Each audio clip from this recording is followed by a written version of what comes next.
Hello and welcome to Human Ascension with Ellie. So, let me begin immediately by asking you a question. Why are you here listening to me right now? Why? Why aren't you doing something entirely different or listening to someone entirely different? Why aren't you asleep or eating or out at a party or shopping or ironing or walking your dog? And why do I have my dog on a t-shirt claiming that she'd be a great president? Are these all really dumb questions after all? You're here because you've decided to be here, right? Really? And I'm wearing this t-shirt because I've decided to. Are you sure about that? Are you absolutely certain? Or are you here because you've been pre-programmed to be here? And if you've now at this very moment decided you're going to prove me wrong and that you're not pre-programmed and you decide to leave, are you doing that because you've been pre-programmed to do that as well? And am I wearing this t-shirt because I've been pre-programmed to do so? The Los Angeles Times recently picked up a story about a Stanford University neuropsychologist by the name of Robert Sapolsky, who you may have heard of because he's been doing the rounds all over social media at the moment. You may have seen an interview or heard a podcast interview with him, maybe even more than one recently. Robert Sapolsky has been conducting behavioral studies on chimpanzees, baboons, and other kinds of primates, including humans. And he's been doing it for around 40 years. As a result of that, he's concluded from those studies that humans do not have free will. In fact, what Robert Sapolsky has concluded, according to the Los Angeles Times, and a variety of interviews that I've seen with him, is that the choices that humans make, regardless of whether they're minor, like making yourself a cup of coffee, or major, like deciding to donate a kidney or something, are beyond our control. Robert Sapolsky says that we've been pre-programmed to make all of the decisions that we make, and that our pre-programming goes back as far as our time in our mother's womb, and maybe even further back than that. It goes back, according to Robert, to when our mother was in her mother's womb, or even further, to when our mother's mother was in her mother's womb. So according to Robert, the choice to be here listening to my voice today is no more than a complex series of learned behaviors that have arisen from our unique experiences since conception. And every decision we make, whether it's to stay or to leave, is exactly the same. Everything from where and how we were born, our nutritional intake, the behavior of people who cared for us as children, the experiences we've had, the knock-on effect of other decisions that we've made over the years. Nothing is by chance, according to Robert. Nothing is our decision, nothing. We are simply playing out the role that has been determined by us as a result of whatever happened to us before this very moment. So the man who gives his fortune away to a good cause has nothing to be proud of, really, according to Robert, because it wasn't really his decision.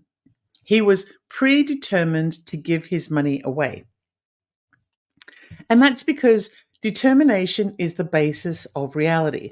And the man who opens fire in a crowded theatre, killing 100 innocent people, has nothing to be ashamed of either, because once again, it wasn't really his decision. He was predetermined to kill everyone that he killed, and his victims were predetermined to die that day, because determinism is the basis of reality. That is Robert Sapolsky's view. So, what is determinism exactly? Well, the theory of determinism relates to the idea that events are determined by previously existing causes. Determinism theory states that everything is caused by something else, and therefore everything we think and believe and do, and everything we don't do, is predictable. Determinism theory also states that free will is an illusion. There is zero free will, according to determinism, or the determinism theory. And everything that happens is and always has been inevitable. So last week, when you accidentally dropped a glass in your kitchen and it landed on the floor and shattered, for example, it wasn't because you were distracted or because the glass was slippery or you were having a clumsy moment. It was inevitable. It was predetermined. And that meeting in the past that you arrived late to, well, basically that was predetermined. There was no point trying to get there on time because it was predetermined that you would get there late. Okay, I'm going to stop right there for a moment and tell you about something unusual that happened to me 6 months ago. And that's the reason why I'm actually talking about free will today. I've often wondered about it because it was a very strange occurrence.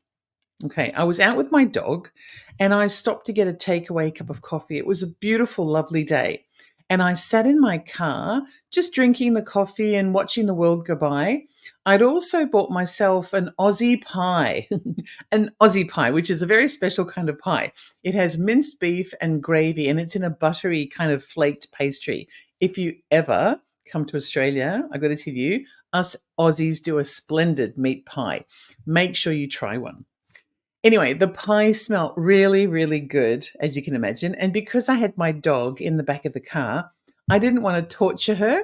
And so I wound all the windows of my car down completely in the hopes that the aroma of the pie wouldn't get to her in the back of the car. I know that, it probably did, but at least there was a bit of breeze mixed up with it and it wasn't going to be too overwhelming. So when I'd finished my meal, I continued on our journey. Normally, I would have wound most of the windows back up again before I drove off, especially the front passenger window, because I didn't have a passenger with me. So why leave all the windows open all the way down? Because as I'm driving, it'll blow my hair all around. Then I can't even see where I'm going if that's the case. But on this particular occasion, for some inexplicable reason, I just can't think of why I didn't wind the windows down. I didn't wind the windows back up when I took off. So when I did drive off, I had all 4 windows completely wound down. Now that was really unusual. Maybe I didn't realize because my hair was in a ponytail or something and so it wasn't flapping around in the wind, because that's really annoying when it covers your eyes and everything. Maybe that's why I never even realized that I'd failed to wind up some of the windows. I'm still wondering why I never noticed that it would have been a bit cold. I mean, it was only spring. And so, yes, it was a beautiful day, but it wasn't, and it was sunny, but it wasn't a hot day because we didn't really have hot days until at least the middle of summer this year. It was just such an out of character thing for me to do, to drive off without winding up some of my windows. Anyway, the most unlikely thing happened a few minutes later. I was driving at around 40 to 45 miles an hour down a country road. There was farmland on either side of my car, and mine was the only car on the road that I can remember. Suddenly, out of nowhere, a bullet traveled in through my driver window, right across my face, and it sped past me so fast and so close that I could hear and feel the whoosh of the air as it went past. I had some music playing at a kind of a medium volume, and I hadn't heard a gunshot or anything, but it was definitely a bullet. It wasn't a rock, and it wasn't anything. It wasn't a bug or anything. It was definitely a bullet. So it flew in through my driver's window, and then it disappeared out the front passenger window. It happened so fast that it took me a few seconds to register what had just happened.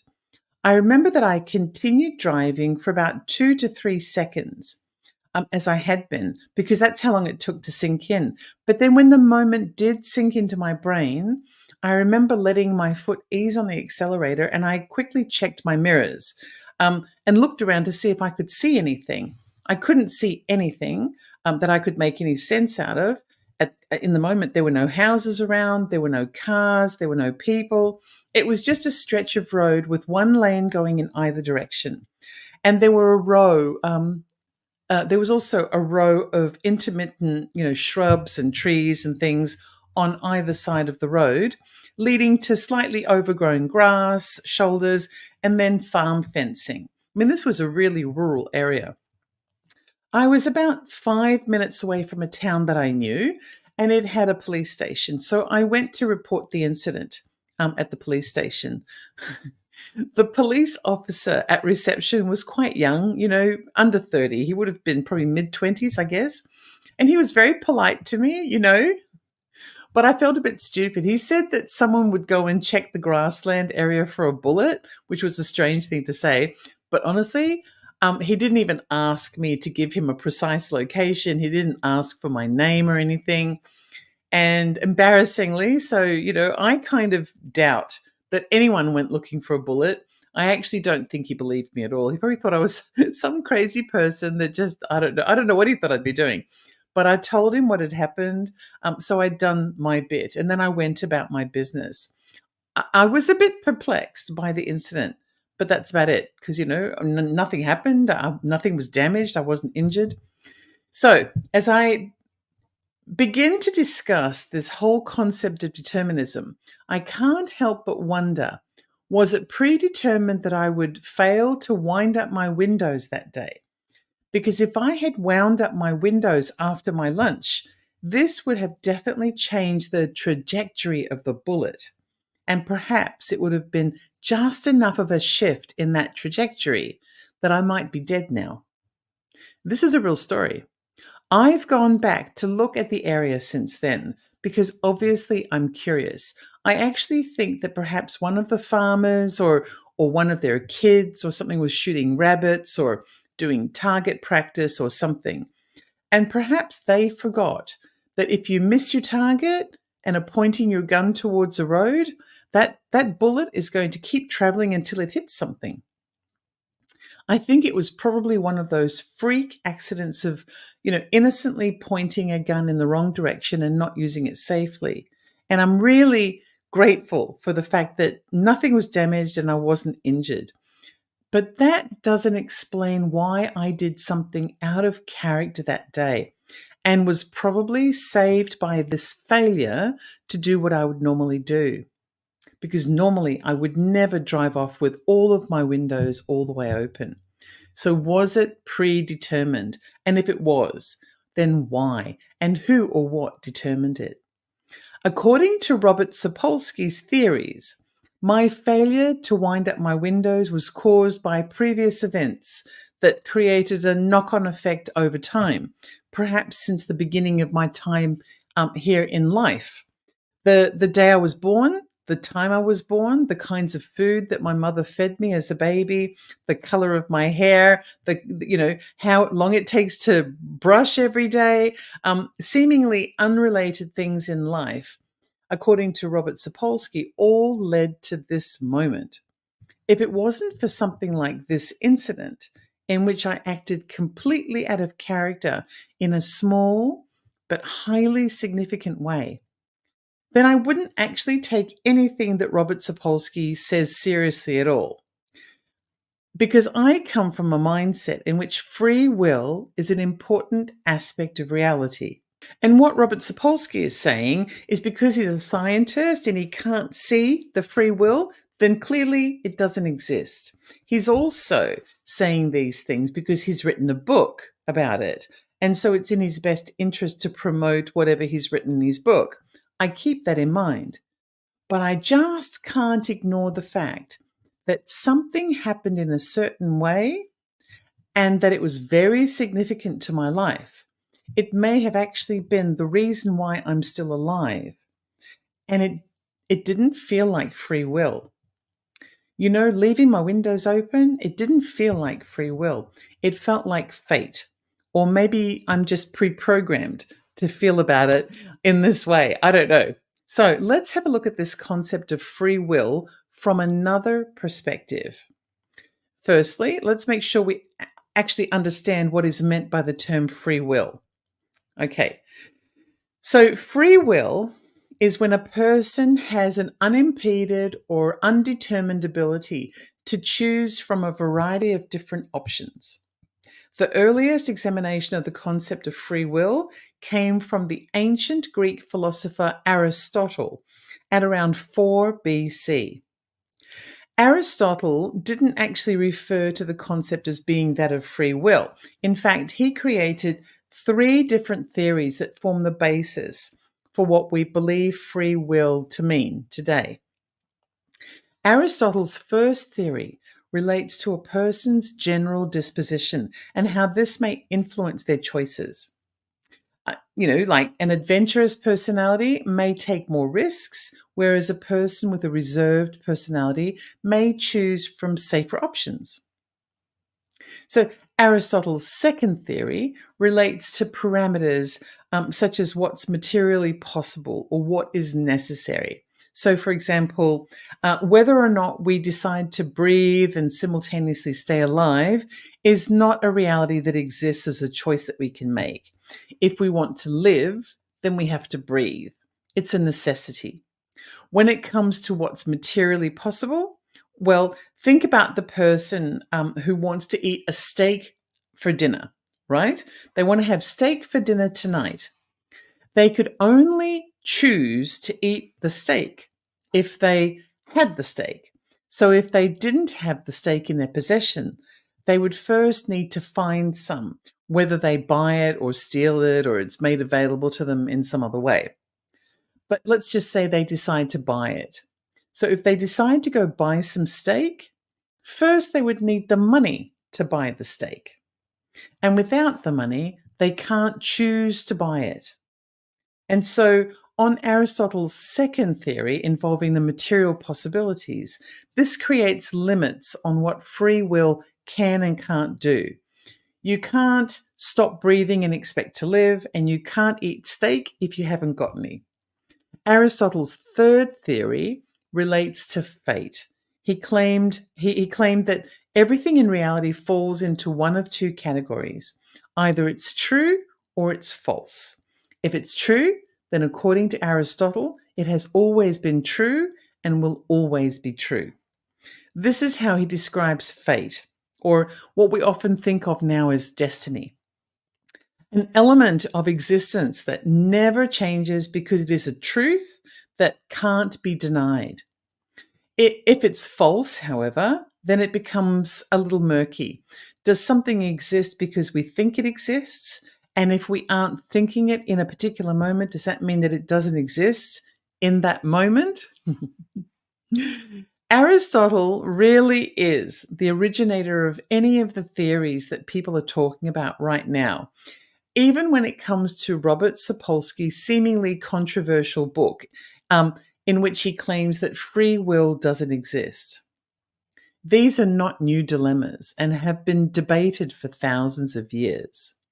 So, for example, the Bible. Okay, so the Bible makes reference to freedoms having been bestowed upon humanity in a number of places specifically.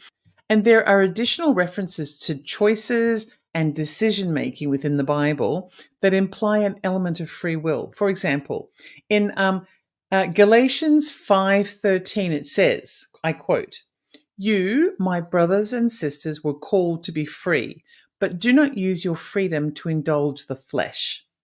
Rather, serve one another humbly in love." End quotes. This verse of the Bible appears to explain that humanity is given free will, but also the expectation, or perhaps more accurately, the hope of the Creator, is that humanity will use its free will in ways that support the collective and strive towards a spiritual enlightenment. Often, the Bible refers to the Creator as the entity that determines the fate of all humanity, whether as individuals or in the collective sense. However, there are also examples that are kind of the opposite in the Bible as well. For example, Proverbs 16:9 states, and I quote, "In their hearts, humans plan their course, but the Lord establishes their steps."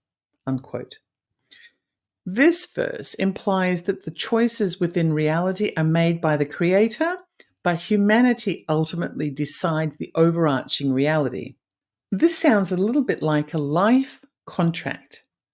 So, in the spiritual sense, there is a theory about life contracts. So, let's make sure we understand what that is too. A life contract is an agreement made by the soul of a person, which in life on earth will consist of various lessons that they agree to learn from that life. The soul agrees to strive towards fulfillment of these life lessons, but does not choose how the lessons will be presented during their material life. So let's just say, for example, that a particular soul agrees to learn the lessons of life arising from living a materially prosperous life. And so what they do is they agree to be born into money and material wealth. And then they spend their entire life on the material plane, rich and successful and maybe even famous. But the Creator decides to prevent them from ever being happy, because their life lesson in this respect is that money doesn't create happiness. Spiritual fulfillment creates happiness. Maybe the soul learns the lesson, or maybe they don't. The question of this is an entirely different episode. So far, it sounds as though the ancient wisdoms combine determinism, free will, and fate together, and that reality is a combination of all three. So let's have a look at free will from a different perspective, from a different religious text. Okay? All right. So you've probably heard me refer to the Book of Zohar before. The Book of Zohar is a mystical book which contains the wisdom of the Kabbalah faith. And Kabbalah is a sort of a mystical version of early Judaism. So I've mentioned it in previous episodes because it's one of the ancient wisdoms that I've taken a real interest in lately. It has very interesting ways of interpreting life and reality. So the Book of Zohar describes free will as being something that occurs in like a corridor kind of environment. We are permitted to travel down the corridor. There are many doors in this corridor, and we can open as many of them as we like. And we can do it in any order that we like.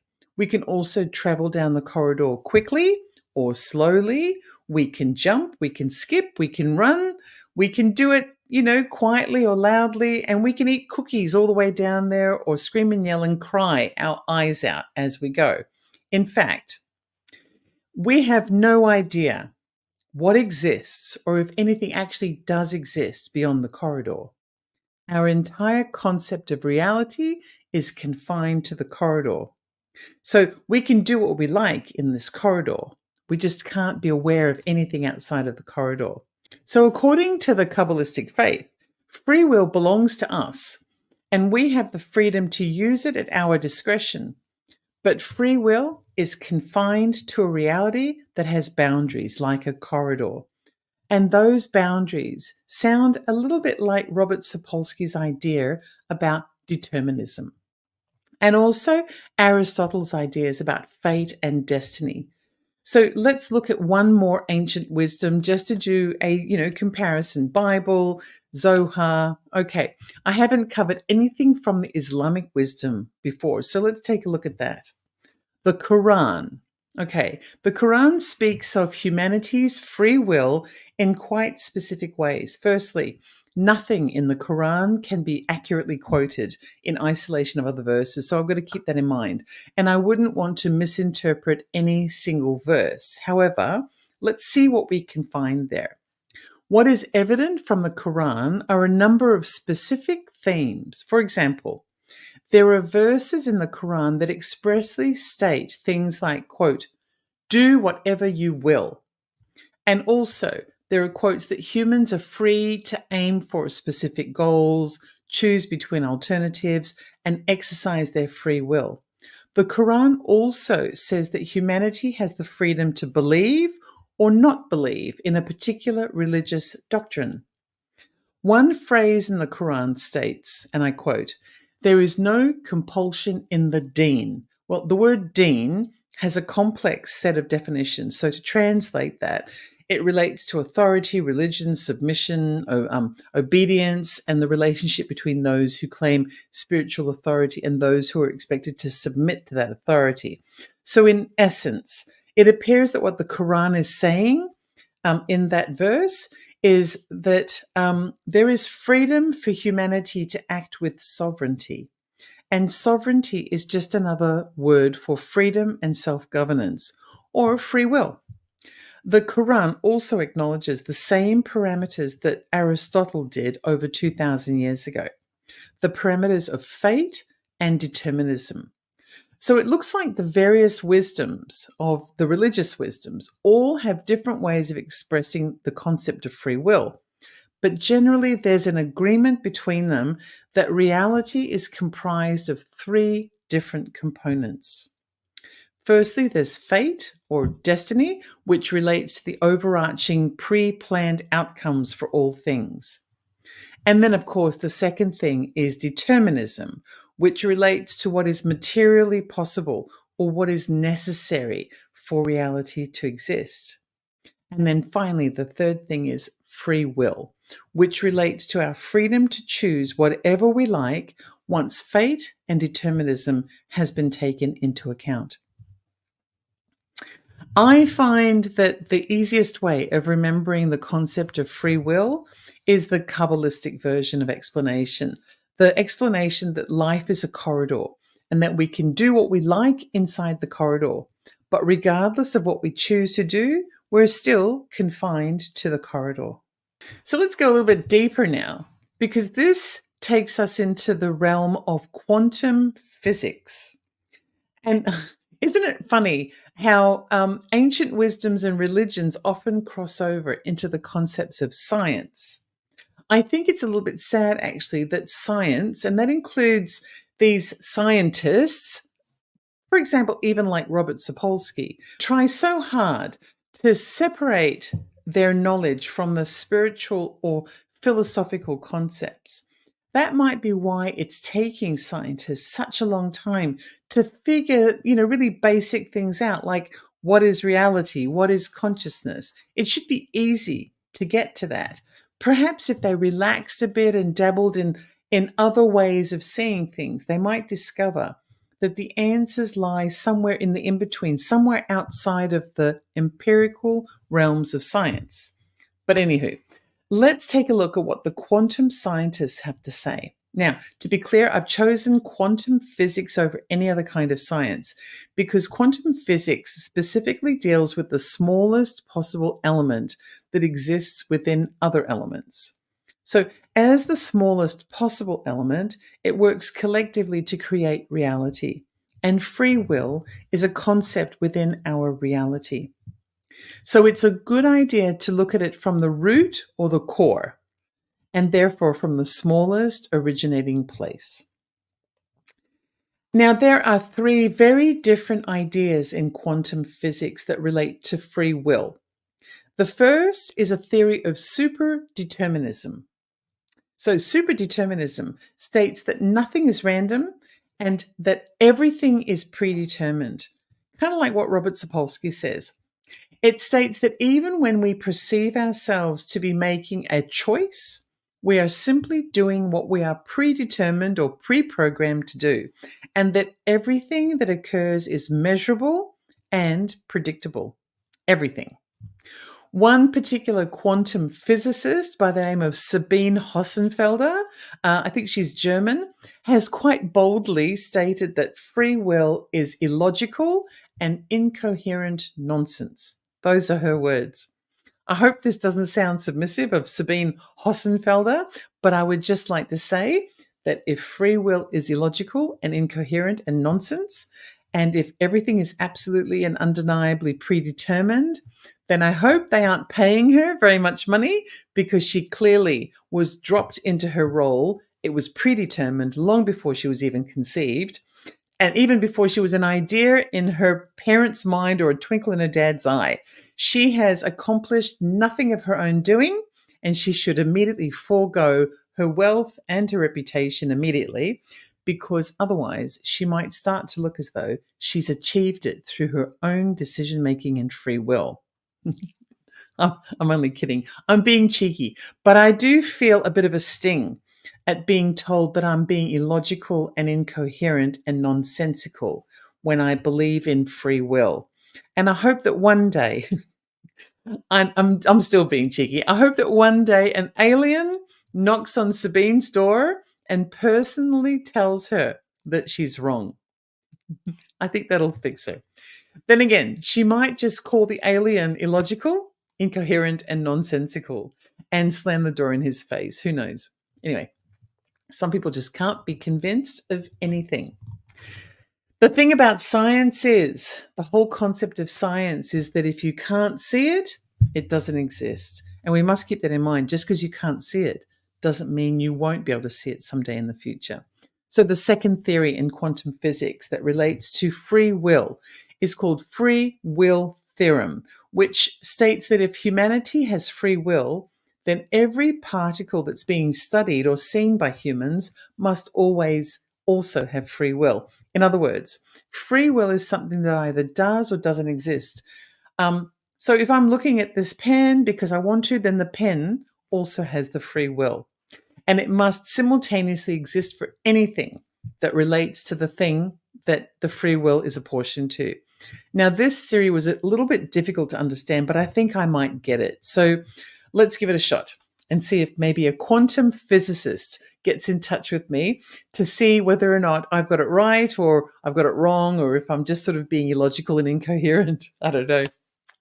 So it sounds like the second theory of free will theorem is that when I stand on the beach and look out into the ocean, for the time that I'm standing and staring at the waves and hearing the ocean sounds around me, and for as long as I can feel the sand between my toes or the gentle breeze around me, then for those moments, the particles that make up the ocean, the wind and the sand and the sounds that I can hear are also choosing to exist. Just like when I hold up this pen to look at it, it's choosing to exist. Like I'm having an intimate relationship with my surroundings. And we've agreed to come together for that moment. But then if I decide to turn around and head back to the car and leave the beach, whatever I lose sight of in the moment also decides to no longer exist. So when I cast my pen to the side and don't look at it, it no longer exists. This second theory describes a reality that requires everything involved in the reality to play a part and to form a kind of relationship with everything else. When it describes it in a scientific way, it sounds a bit bizarre. But when you say it in a relationship-y kind of way, I think it sounds kind of beautiful. Having a relationship with everything around you, whether it's an animate object or a person or inanimate, or, my microphone, my coffee cup, the coffee inside it, having that intimate relationship does sound very beautiful to me, and it makes me feel connected to everything in reality. So the third theory in quantum physics is called the strong free will theorem, and it's based on the combination of quantum mechanics and Einstein's theory of relativity. Basically, this theory sounds like it's acknowledged by scientists, but not entirely provable yet, which is kind of weird, isn't it? Very unscientific. It's based on the belief that things don't always make sense in the practical way that science operates, but that when something happens, it causes other things to happen. I don't know about you, but this sounds a little like quantum physicists are trying to hedge their bets, just in case maybe an alien does come knocking on their door one day. It was difficult to consider it to be a science theory, but apparently it is. In a recent episode, I talked about the concept of whether our memories are stored in our hearts rather than our brains, and whether there is a crossover between spirituality, memories, and our sense of individual identity. During this discussion, I referenced an idea from the Book of Zohar, in which the existence of a human soul is described. At the time, I wouldn't have believed that I was necessarily talking about free will, but perhaps I was, because there seems to be a link between the concept of the human soul and how it relates to our journey on life here on earth, according to the Book of Zohar.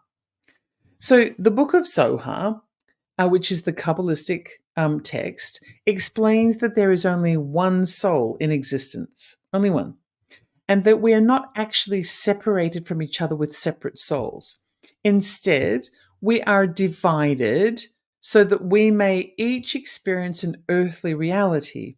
And the purpose of our life is to return home and to return back to our single whole soul. We're born with a perception of having our own unique soul. That's our perception, but it's only a perception. It's not the reality. And what is reality is that we each have our own unique desire as to how we should journey on our journey towards home and how we should achieve that fulfillment. So our desire is unique to us rather than our soul. The desire that we have is what dictates to us what our choices should be. And so, with this in mind, imagine that you are in that corridor. The corridor is the only reality, and it only travels to a single place. The destination is the one and only soul that exists for all of us, regardless of how we get there. We are temporarily divided from each other, but only in our perception. And each of us is given a unique desire, which is the fuel that gets us home at the end of our journey of fulfillment. The corridor will get us home no matter what we choose to do and no matter our desire. It's up to us to harness our desire and to translate it into our choices. Those choices are our free will, which allows us to walk or to run or to skip towards the end of the corridor. We can do it quietly, loudly, happily, sadly, in kindness or anger or hatred or generosity or love or loneliness. We can eat crackers all the way or drink ourselves into oblivion as we go. We can enjoy the corridor or be fearful of everything that we see. It's all up to us. But regardless of what we choose at any moment in time and for any reason, we will still be confined to our corridor and we will still find our fulfillment because that is our purpose. I know I've said it before, but the more I learn about the Book of Zohar, the more I find it to be quite a curious source of wisdom. It's almost impossible to understand the Book of Zohar. It really is. It's like reading one great big riddle. But when a message does become clear, it suddenly becomes so clear that you find yourself wondering why you never thought of it before. It's a really fascinating book. So, we've looked at free will from the perspective of ancient wisdoms, religions, and also science. So, okay, let's switch gears a little bit and look at how astrology fits into the concept of free will as another sort of esoteric example. Astrology is the study of planetary movements and how everything falls within the general parameters defined by the positioning of stars and planets inside a kind of a grid or a pattern relating to the zodiac.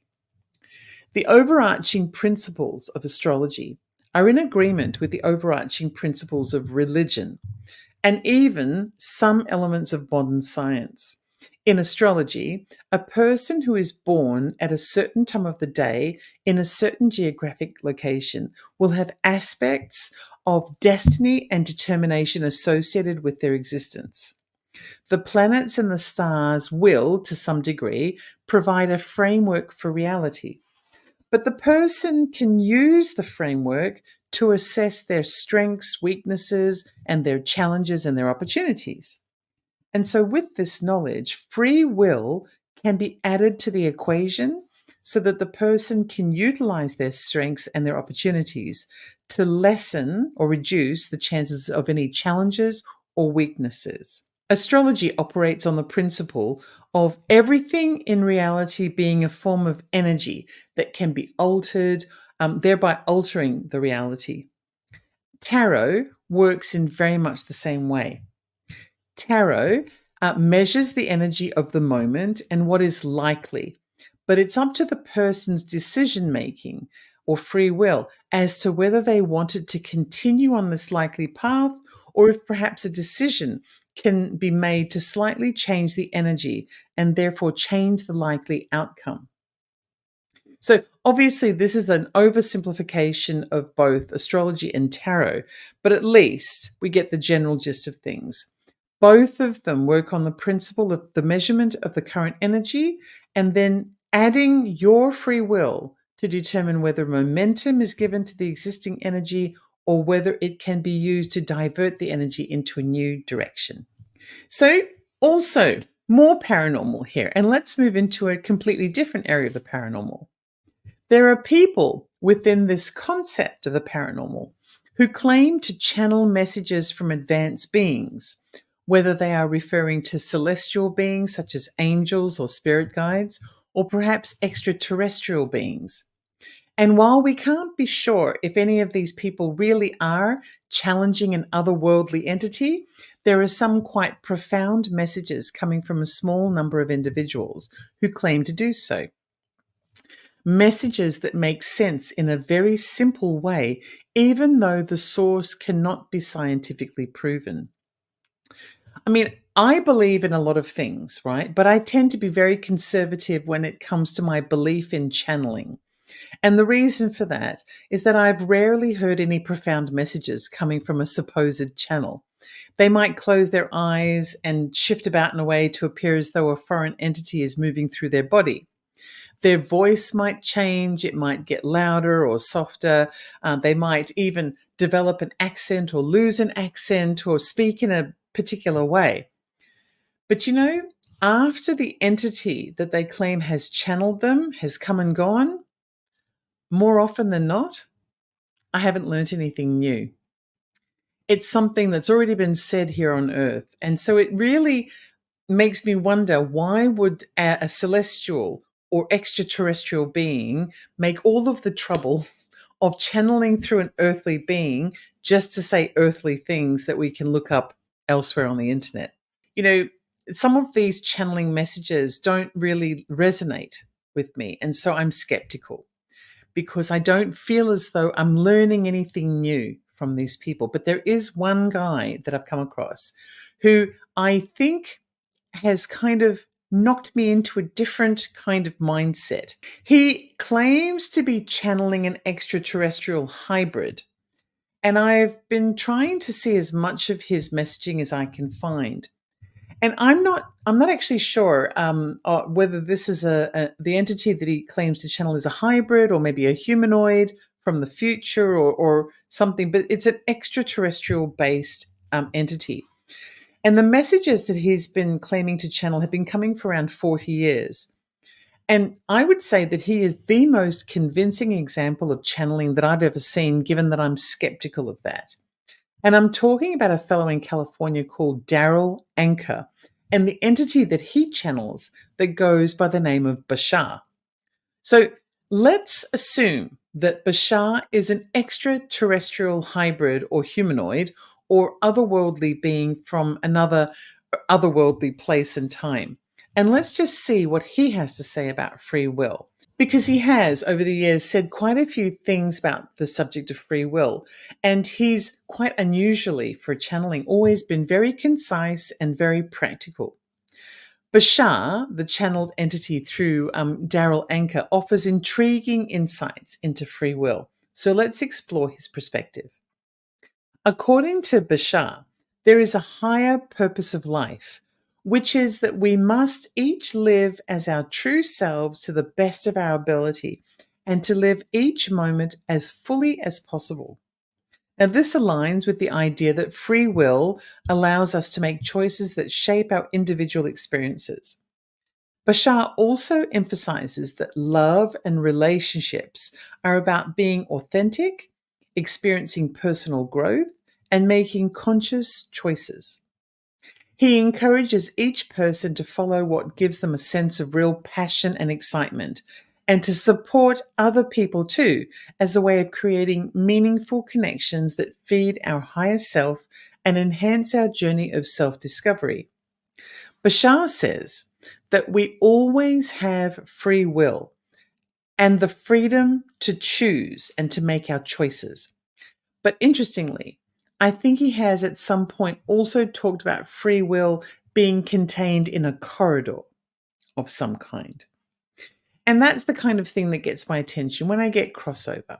Very similar analogy to the way in which it's described in the Kabbalistic faith or the Book of Zohar. And of course, the way that Bashar describes following our passion as being one of the things that we in humanity must do as part of our life, it sounds so similar to the Book of Zohar and that Kabbalistic description of how our desire takes us home to our collective soul. Different language, but it's things like that that make the Bashar channel a unique channel. For someone who is skeptical like me, there's a lot of similarities there. There is, of course, a crossover between the faith-based theories of free will and the quantum reality theories of space and time.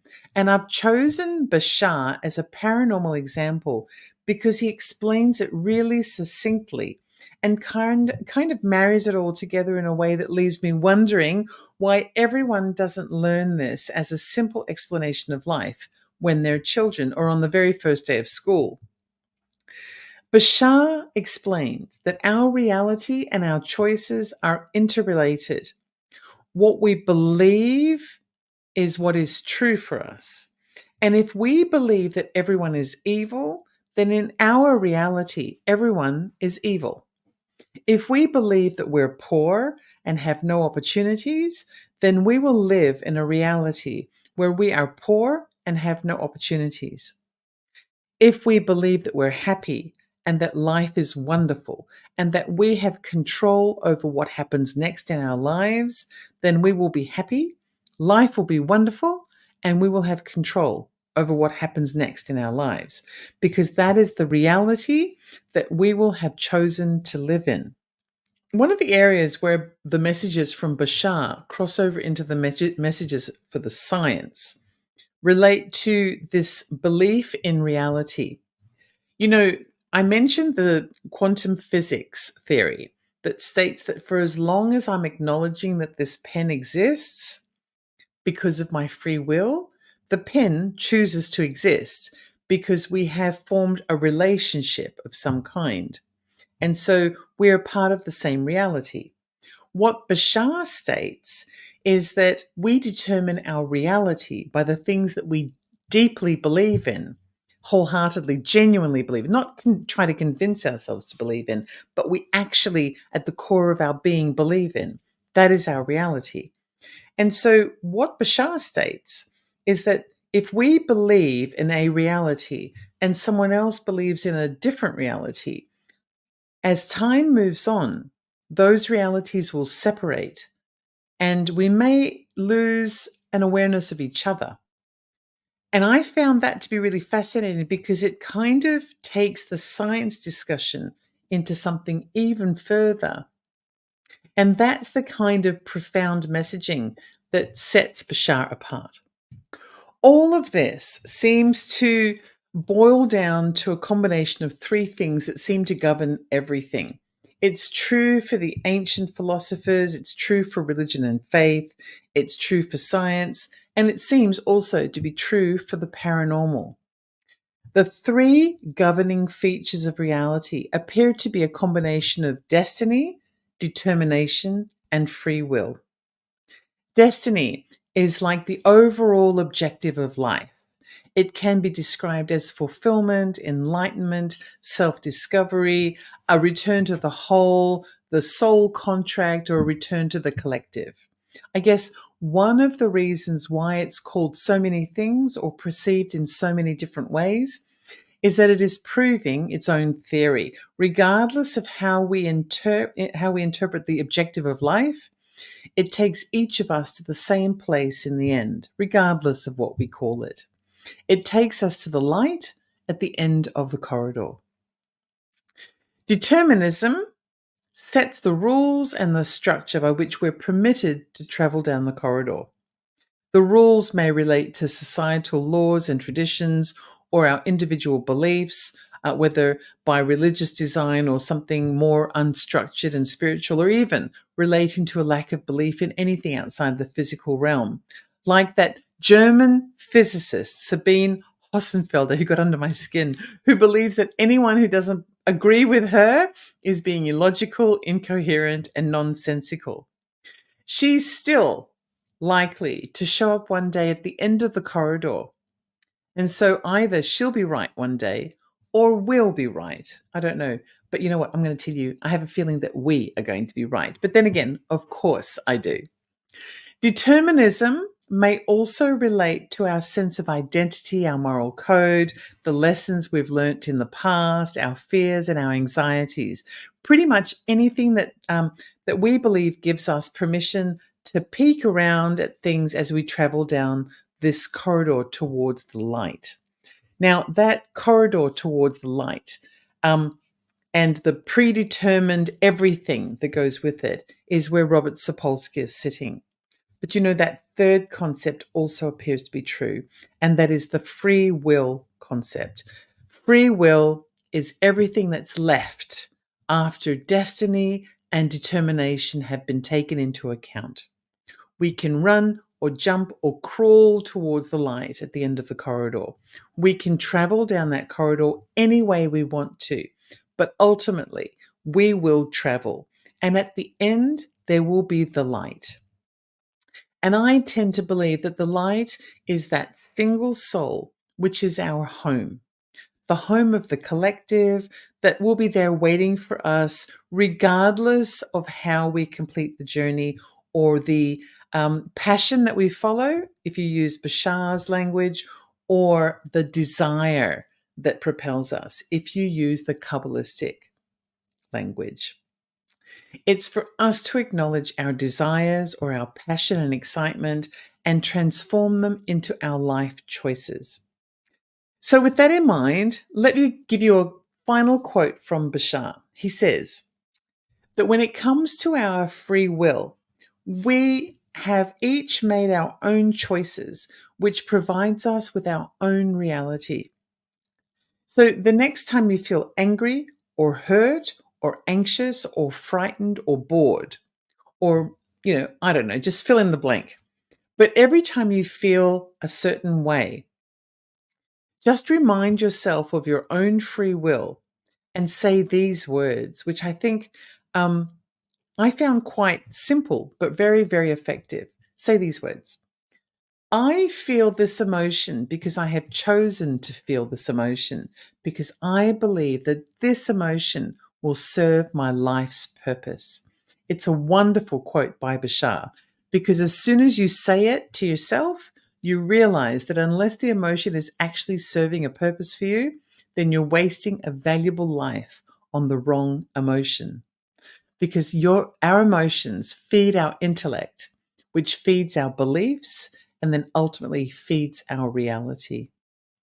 And it's stuff like that also that sets a person like Daryl Anker and his otherworldly friend Bashar apart from most channelers.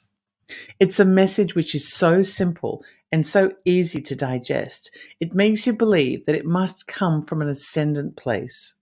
So let me repeat that to you again, because ever since I heard it, I've been using it and I find it really effective. When I find myself in an emotion of some kind that is an uncomfortable one, happiness is wonderful, but let's just say I'm angry at something, then I will stop for a moment consciously and I will say to myself quietly, I'm feeling angry because I choose to feel angry, because I believe that being angry is going to serve my life's purpose at this moment. And as soon as I say that to myself, I think, well, no, it's not. And instantly, I'm no longer angry. Try it. It really works. It really works. So after all of this, having looked at the paranormal, having looked at the ancient wisdoms, having looked at science and quantum physics in particular, and having thought about Robert Sapolsky's book and the concept that there's no such thing as free will, I do have to say that I disagree. I do believe that there are 3 different levels. Perhaps only one of them is visible to the scientific eye, and that's the reason why scientists such as Robert Sapolsky believe in that, because, nothing that they can't see exists, according to some scientists. But the concept of destiny is that everything belongs to something bigger, and that there is a grand plan out there, and we're all just cogs in the wheel or drops in the ocean. And then this determinism aspect is the rules for the journey. That you must have a body, and you must be able to breathe, and things like that. And you can only work with what's possible. Like, you can only eat steak if you have steak, and you can only have steak if you've bought steak, and you can only buy steak if you have the money for the steak. Those things fall within determinism.